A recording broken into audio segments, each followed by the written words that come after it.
Bonjour à tous, je suis Simon, CEO du groupe RH Performance.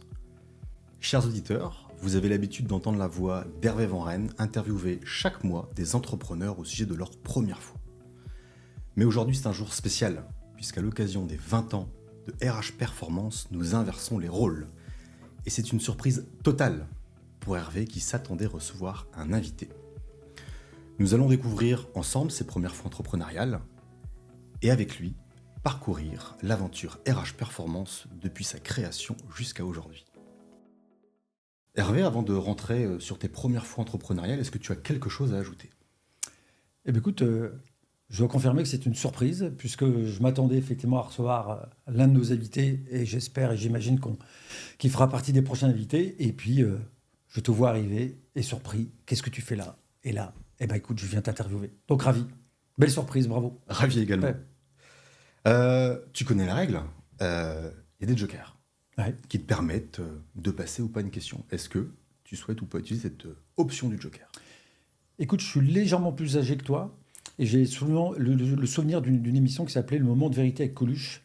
Et il avait le droit à 2 jokers, et ce qu'il avait fait, c'est qu'il les avait utilisés tout de suite. Donc, mon joker, je l'utilise tout de suite. Ouais, j'en ai pas besoin. Toutes les D'accord. questions sont possibles. Toutes les questions sont Ouais. possibles. On y va? C'est parti. C'est parti.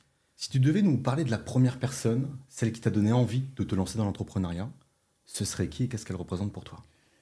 Est-ce que je peux en donner 2? Tu as tous les droits. Je pense que de manière inconsciente, est-ce que c'est involontaire? Je pense que mon père m'a forcément donné envie d'entreprendre.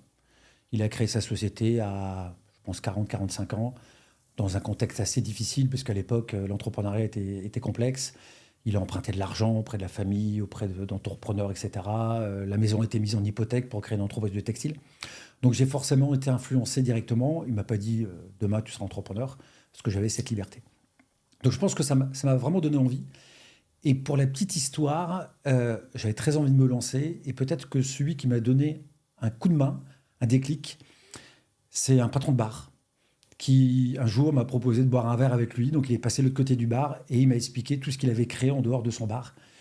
Et en sortant de là, je me suis dit, mais en fait, mon kiff à moi, c'est pas d'être salarié dans une entreprise, c'est de me lancer. Si lui, il l'a fait, je peux le faire.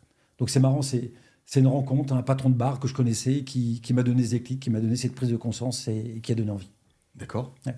Est-ce que ces deux personnes, ou l'une de ces deux personnes, t'ont donné des conseils à l'époque qui te servent encore aujourd'hui? Le patron de bar, c'était de dire, vas-y. Peut-être, moi, je me souviens de mon père qui m'avait dit 2 choses que j'avais retenues. Quand tu supportes de moins en moins ta hiérarchie, ou quand ta hiérarchie te fait plus grandir, c'est peut-être un bon moment où il faut se poser des questions. Et le deuxième élément, c'était de se dire, quand tu commences un peu trop à t'ennuyer dans ton périmètre, ça vaut peut-être le coup de t'envoler de tes propres ailes et de créer ton propre périmètre. Et je sais que ça m'avait aidé à créer, à me lancer. Je ne veux pas dire que je pense à ça tous les jours, parce que l'entreprise est créée il y a 20 ans. Mais en tout cas, je trouve que c'est des rencontres, c'est des mots, des phrases qui font travailler. Et puis, je pense qu'à un moment, quand tu te lances dans l'entrepreneuriat, c'est que tu es quelque part prêt. Et il y a des mots, des messages, des rencontres qui te marquent le plus. Donc, je pense que ça fait D'accord. partie de ça. Ok. Ça fait maintenant 20 ans que RH Performance est créé, donc Ouais. tu as l'expérience, on peut dire, de l'entrepreneuriat. Est-ce que toi, à ton tour, tu aurais envie de donner un conseil à des personnes qui ont des projets mais qui n'osent pas se lancer? Ouais. Après, c'est de dire lesquels. Je pense que s'il y a un début d'envie de challenger l'idée, d'aller rencontrer des personnes, référents ou pas, et de dire à un moment donné, tiens, j'ai telle ou telle idée, tel ou tel produit que je voudrais commercialiser. Et je trouve d'aller le challenger avec des regards bienveillants, exigeants, c'est intéressant. Je pense que l'entrepreneuriat marche aussi parce qu'on est accompagné. Il y a une association que tu connais, je pense notamment à Réseau Entreprendre. C'est une magnifique asso qui accompagne les dirigeants parce que on n'est pas dirigeant. Souvent, on est commercial, on est ingénieur, on est financier, puis un jour, on veut se lancer. Et l'entrepreneuriat, c'est quoi? Dans une journée, c'est 15-20 décisions. Une décision en finance, en juridique, en commerce, en RH, etc. Et d'avoir une association qui t'aide à faire ça, je trouve que ça, c'est bien. Et puis, après, il y a le contexte perso. Quand on se lance, on a un époux, une épouse. Quelle partie prenante deviennent-elles? Est-ce qu'ils sont sponsors? Pour moi, c'est indispensable que l'époux, l'épouse soient sponsors. On ne peut pas créer une entreprise si on n'a pas derrière nous notre époux ou notre épouse. C'est impossible. Donc, je pense qu'il y a un contexte pro et perso qui permet d'eux. Et puis, on a aussi besoin de sécurité. Donc, comment on se sécurise enfin, toi, donc, je pense qu'il y a des assos, il y a des gens pro en perso qui doivent l'aider. Mais je pense que le regard extérieur, il est indispensable. D'accord. On t'imagine il y a 20 ans, quelles émotions tu as vécues quand tu t'es lancé? Le mot est venu tout de suite. Ouais. La liberté. Tu peux nous en dire un peu plus? Moi, j'ai un vrai sujet de liberté. J'ai un vrai besoin d'avoir un espace de liberté pro et perso. Et je me souviens toujours, c'est qu'à cette époque-là, j'avais une proposition pour entrer au capital. Euh, Peu importe le contenu de cette proposition, elle m'a été proposée. J'ai apprécié. Mais très vite, je me suis dit, c'est pas ça que je veux.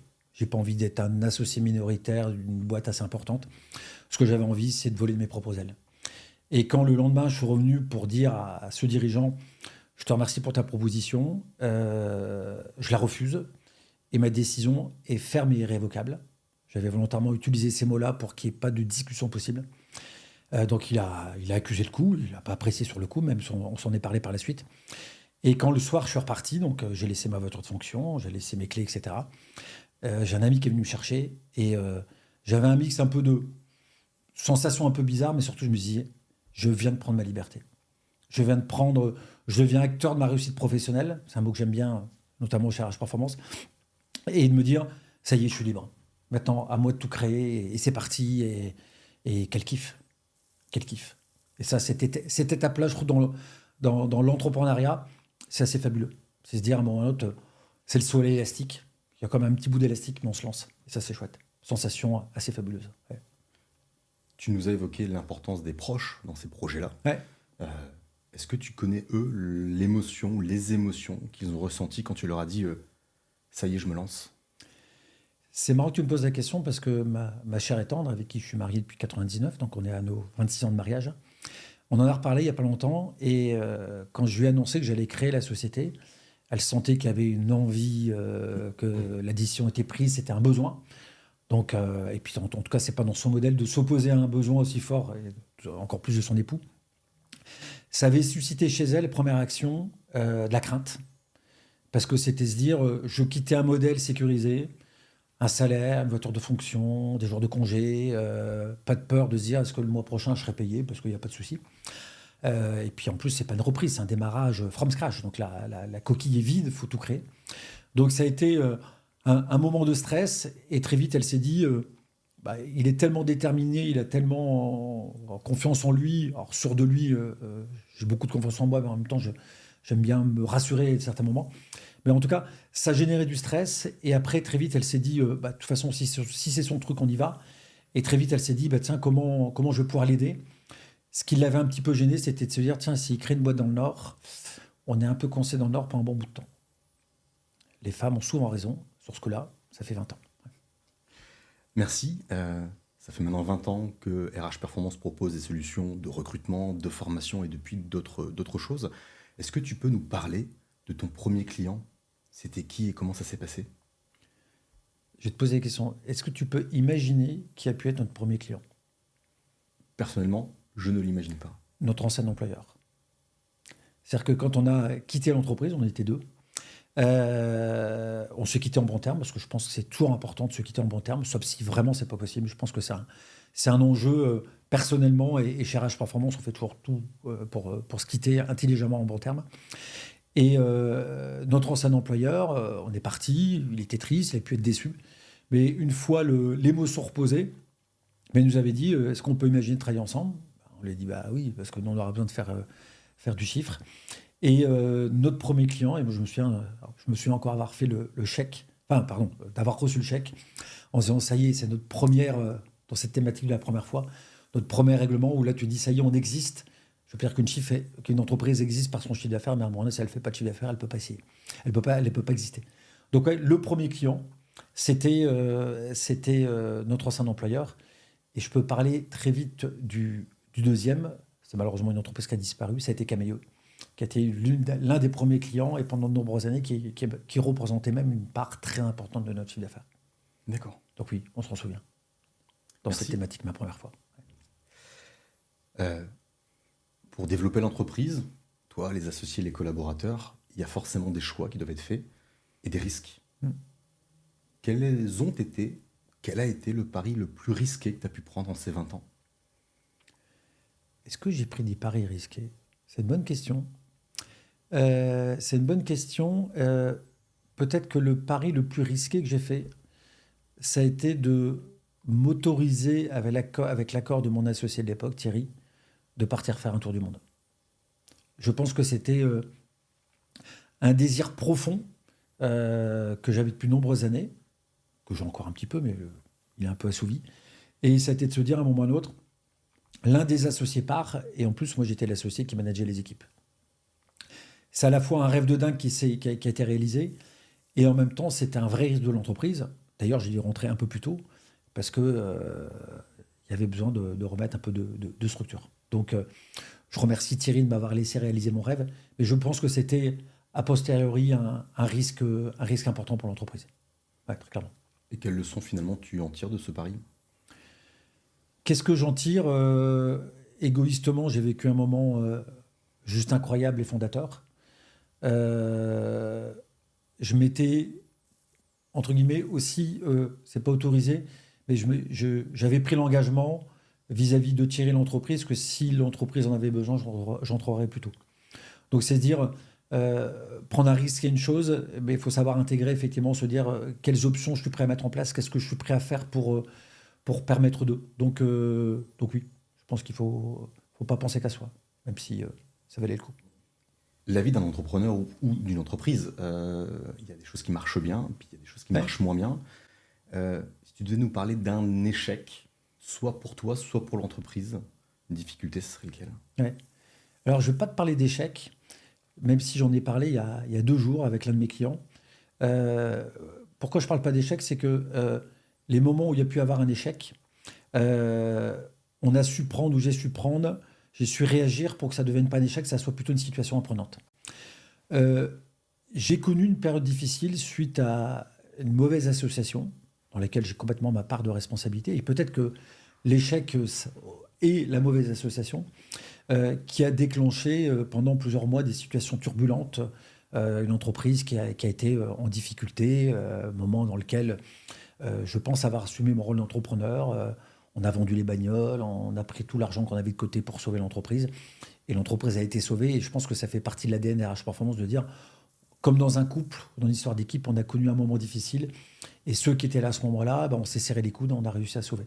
Donc oui, et je crois que dans la vie d'une entreprise, idéalement, on va chercher à avoir le plus de moments festifs, agréables et positifs. Ces moments difficiles, je trouve que c'est ces moments, un peu comme on a pu le connaître ensemble pendant le Covid, c'est des moments où tu n'as pas le droit aux mauvaises décisions. Tu as le droit à des bonnes décisions ou à des très bonnes décisions, mais des mauvaises décisions sont interdites parce que la mauvaise décision, elle peut te mettre un deuxième genou par terre. Donc c'est très apprenant parce que tu es mis en situation, c'est un éternel assessment. Je dois prendre des décisions, des bonnes, faut savoir s'entourer, il faut savoir accepter d'aller moins bien.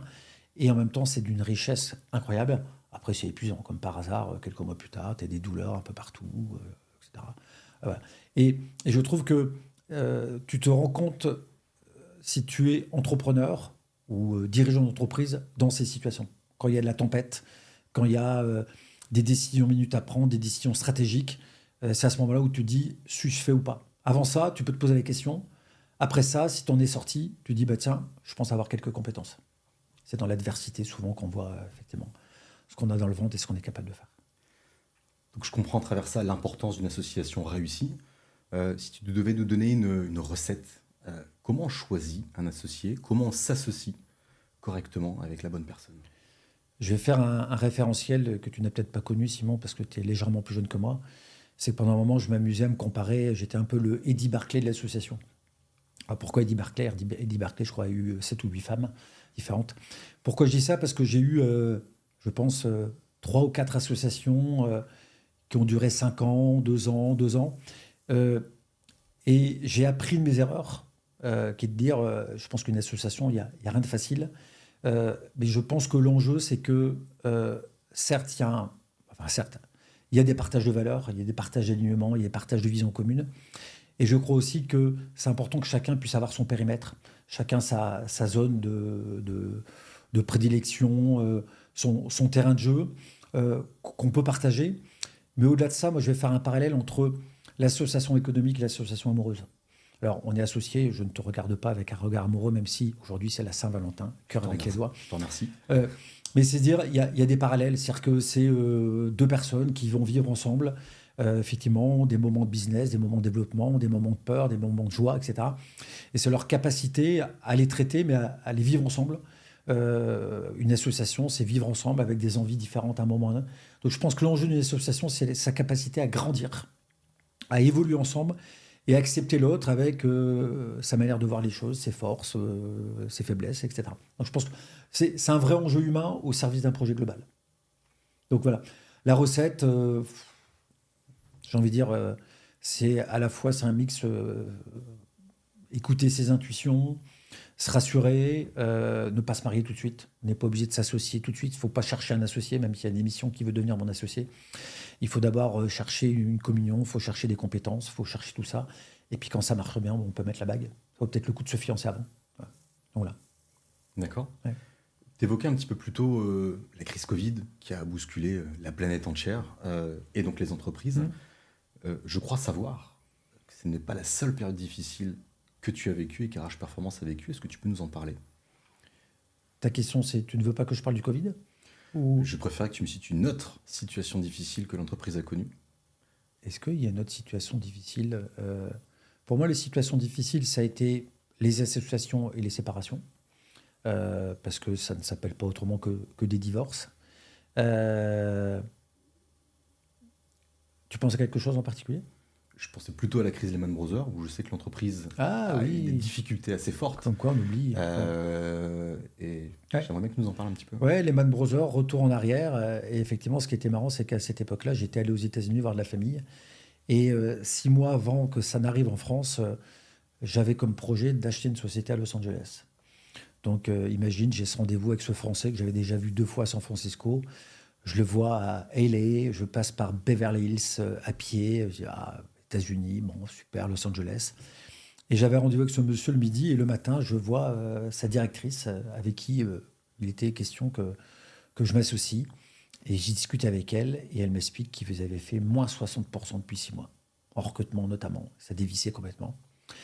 Et là, je me questionne. Le rendez-vous avec le Français en question se passe correctement, mais je lui parle de ces sujets, donc on ne va pas dealer ensemble. Et je reviens en France, je me dis, il y a un petit truc un peu bizarre. Souvent, quand ça démarre aux États-Unis, ça arrive chez nous. Et ça n'a pas loupé.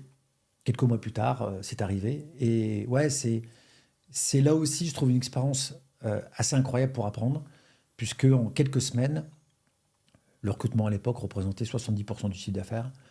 En quelques semaines, on a 40-50% des missions qui sont stoppées. Les clients arrêtent tout parce que vente panique. Et on voit le business qui dévisse.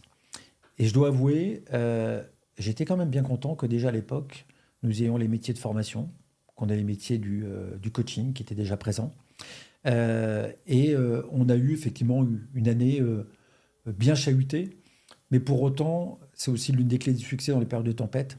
Des collaborateurs hyper engagés, une belle proximité avec les équipes, c'est-à-dire qu'à la fois, on va peut-être un peu plus contrôler, un peu plus manager, mais aussi se donner des temps collectifs, des temps où on se parle, où on vide s'il y a besoin. Et je me souviens qu'un an plus tard, on s'était rendu compte qu'on avait fait le même chiffre d'affaires avant Lehman Brothers et après. On avait réussi à avoir un même niveau. Je dois avouer que la formation et le coaching avaient été de bonne augure. Et a posteriori, quand tu sors de là en ayant appris, tu te dis, tiens, c'est des chouettes expériences. Là aussi, je trouve que une situation compliquée, quand elle est bien traitée, parce que bien entourée avec du recul, bah, c'est l'occasion d'apprendre et de cumuler des couches de compétences. On a traversé la crise Covid ensemble, et on le sait, dans ces périodes difficiles pour une entreprise, on se tourne souvent vers le ou les décisionnaires. Qu'est-ce que toi, sur cette précédente crise, tu as fait vis-à-vis de tes équipes, peut-être vis-à-vis de tes clients, qui t'ont permis justement un an après de te dire, finalement, on est au même niveau et on n'a rien perdu? Je trouve que le Covid, c'est quand même une situation qui a été unique pour nous tous. Tu étais là, je pense on est passé par des émotions, effectivement, de peur quand on a vu notre président annoncer que tout était fermé. Tu dis, mais mon Dieu, qu'est-ce que ça va devenir? On se retrouve du jour au lendemain un peu chez soi, un peu au bureau, en respectant bien évidemment les règles qui étaient en vigueur. Je pense que le Covid a été, je trouve, un contexte qui fait qu'en tant que dirigeant, là aussi, il faut prendre les bonnes décisions. On ne se rendait pas compte à l'époque à quel point on a été sécurisé par l'État. Il y avait le PGE, il y avait le financement effectivement des salaires, donc on a quand même été très sécurisé. Mais pour autant, ça a été une période effectivement assez chahutée, très apprenante. Moi, je sais que c'est la proximité que j'ai essayé de créer avec les membres du CODIR d'RH Performance dont tu fais partie, même s'il y a eu des moments de stress et de montée en pression, parce que c'est un peu la peur face à l'incertitude, comment on gère ça. Et même si c'était à distance, je sais que j'ai beaucoup été nourri par la PM. Il y avait effectivement beaucoup de contenu, il y avait nos réunions mensuelles, et puis on s'organisait d'autres moments où entre chefs d'entreprise, on partageait nos craintes, on partageait nos réussites. Et puis c'est aussi une période où on a énormément innové. Chez RH Performance, je ne sais pas si tu te souviens, on avait créé des codev pour imaginer de nouveaux formats, pour dire comment on peut développer effectivement une offre beaucoup plus digitalisée. Donc ça a été, là aussi, on a fait d'un contexte difficile un contexte de projection et d'innovation. Et je pense que l'enjeu d'un entrepreneur aussi, c'est face à un contexte. Aujourd'hui, 2025, on nous dit, tiens, on ne sait pas ce qui va se passer. On ne sait pas, plutôt que d'attendre de voir ce qui va se passer, qu'est-ce qu'on met en place? Et je pense que c'est clairement l'ADN qu'on a chez RH Performance, qu'on a eu pendant le Covid, qu'on a aussi en 2025, c'est se dire, voilà, soyons acteurs, qu'est-ce qu'on fait? Voilà. Et l'immobilisme est un vrai danger. En revanche, la mise en mouvement, je trouve que c'est la clé du succès, elle est là-dedans. Aujourd'hui, RH Performance est connu et reconnu comme acteur, c'est pas une référence, en tout cas c'est un acteur majeur sur les sujets sociaux, sociétaux, environnementaux, Ouais. donc RSE au sens large, notamment grâce à cette belle certification, ce beau label qui est Bicorp. Est-ce que tu te souviens, toi, en tant que dirigeant, quelle a été la première action que tu as mise en place pour la société ou pour l'environnement?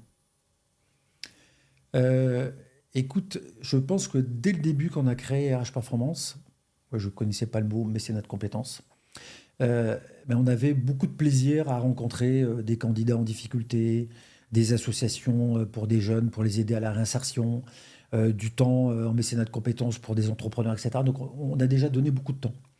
On avait créé déjà à l'époque, on appelait ça des journées US, en rapport aux États-Unis, où on propose aux collaborateurs, si tu viens à 7h30 du matin, si tu fais un déjeuner assez court, tu peux partir à 14h ou 15h. On avait imaginé des systèmes qui s'appelaient la semaine à donf.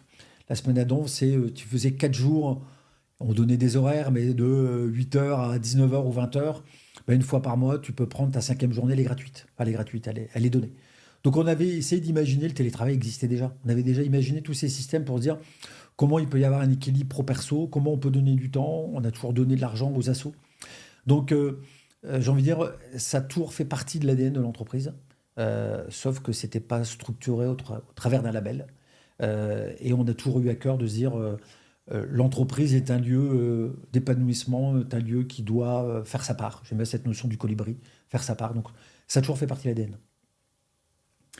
Merci. En tant qu'entrepreneur, il y a des périodes très chargées. Est-ce que tu te souviens de la première fois où tu as réussi à réellement déconnecter du monde du travail d'RH Performance? Tu veux une réponse corporate et où un peu plus... Tu n'as pas de joker, donc j'aimerais la vraie réponse. Alors ma réponse sera double. On peut appeler ça des temps d'inspiration. Alors ils se font à travers et avec des assos de type Réseau Entreprendre, de type l'APM, où je trouve que c'est des moments assez incroyables, où tu rencontres tes pairs, tu rencontres des experts, tu sors du quotidien et tu en as besoin.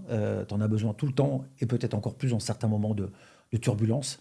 Moi, c'est grâce à l'APM que j'ai introduit des notions d'entreprise libérée à l'époque, qu'on a introduit, tu connais, des sujets de codev, de pitch, et j'en passe et des meilleurs.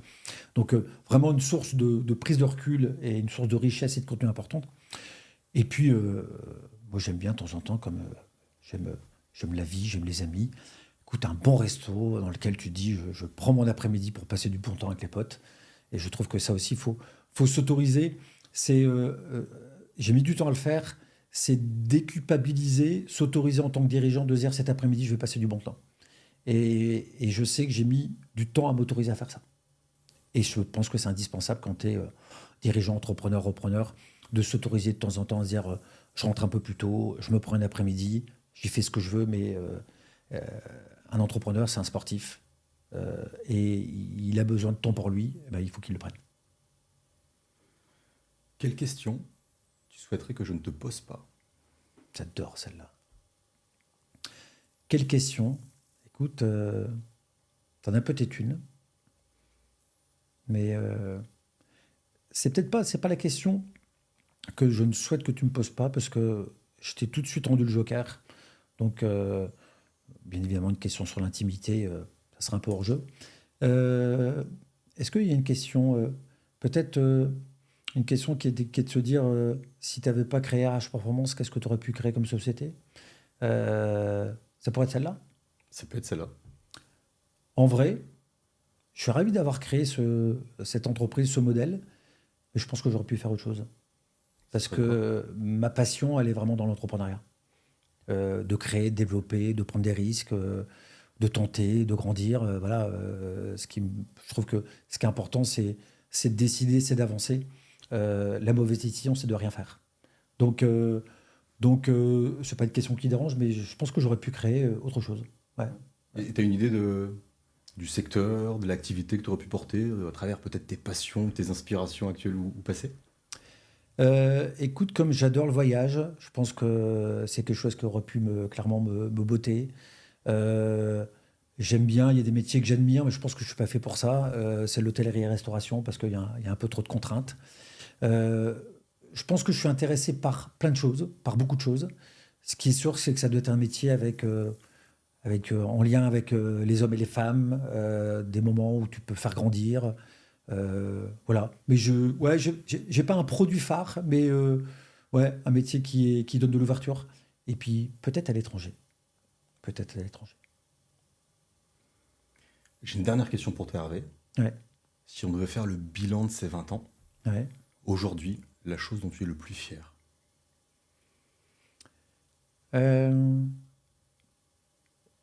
Question qui n'est pas évidente parce que le choix. Moi, je pense que ce dont je peux être le plus fier, c'est de se dire que tout n'a pas été parfait, tout n'a pas tout bien marché, mais on a toujours essayé de faire du meilleur de soi-même. Et je trouve que RH Performance reste et est toujours une belle école de formation, d'apprentissage. On a fait grandir beaucoup de personnes, on a appris d'eux. Je trouve que c'est un beau terreau. C'est une entreprise qui porte des valeurs, qui a un projet, qui se remet en cause. Donc voilà, je dirais que je pense que c'est un beau lieu avec des valeurs. Il y a de l'exigence, il y a une justesse, il y a une envie de bien faire, de donner toujours le meilleur de soi-même. Et puis qui a pris aussi, je trouve, un virage environnemental qui est chouette. Donc nous pouvons et je peux être fier de ça. Merci Hervé d'être prêt à l'exercice, d'avoir répondu avec autant de Merci, transparence. Est-ce que sur ce thème de la première fois, il y a quelque chose que tu souhaiterais ajouter avant de clôturer? Ouais, je suis content, c'est qu'avec cette belle surprise, je me rends compte que j'ai un backup. C'est-à-dire que si un jour je suis pas là, je peux demander à Simon de prendre ma place. Avec grand plaisir. Donc ça, c'est chouette. Et puis de se retrouver à cette place-là, encore plus en mode surprise, ça a été un réel moment de plaisir, pardon. Donc un grand merci pour la surprise, c'était chouette. Bah écoute, merci à vous. toi, on partage beaucoup de choses en tant qu'associé. Ouais. C'est un plaisir de t'avoir fait cette surprise avec les équipes d'RH. Merci beaucoup. Et merci d'avoir joué le jeu. Merci beaucoup.